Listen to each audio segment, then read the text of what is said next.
Masya for 24 और school के अंदर गोल्ड मेडल मैडल स्कूल के अंदर वोट डाले जा रहे हैं। आए हम जानते हैं हमारे साथ हमारा शेख साहब। बहुत शुक्रिया जी 624। मैं बताना चाहूँगा कि आज गवर्नमेंट एलिमेंट्री स्कूल सफलपुर समेत पूरे पंजाब में स्टूडेंट कौन सिलेक्शन हो रही है।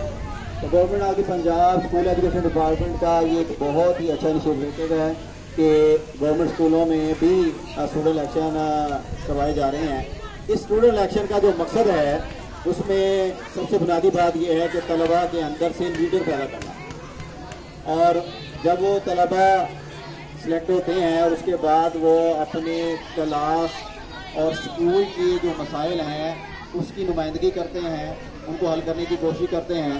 एक जो सिलेक्टेड उम्मीदवार होता है, लीडर होता है, क्लास लीडर है, हाउस लीडर, इसकी जिम्मेदारी ये होती है कि सबसे पहले इसके मकासद ये है कि वो अपने क्लास के जो मसाइल हैं उन मसाइल को हाईलाइट करता है, स्कूल के जो मसाइल हैं उनको हाईलाइट करता है और असातिज़ा के ताउन के साथ उनको हल करने की कोशिश करता है।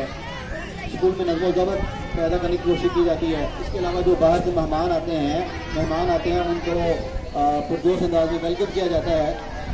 तो ये इंशाल्लाह उम्मीद करते हैं कि आज के जो हमारे इलेक्शन हैं इंशाल्लाह ये भरपूर और बिल्कुल जो है वो शफाफ इलेक्शन होंगे। तो हम उम्मीद करते हैं कि तमाम जो आवाम है, हमारे जो तलबा हैं, वो अपने उम्मीदवारों को, जो मुस्तकिल उम्मीदवार है उसको वोट देकर कामयाब करेंगे। जी बहुत शुक्रिया।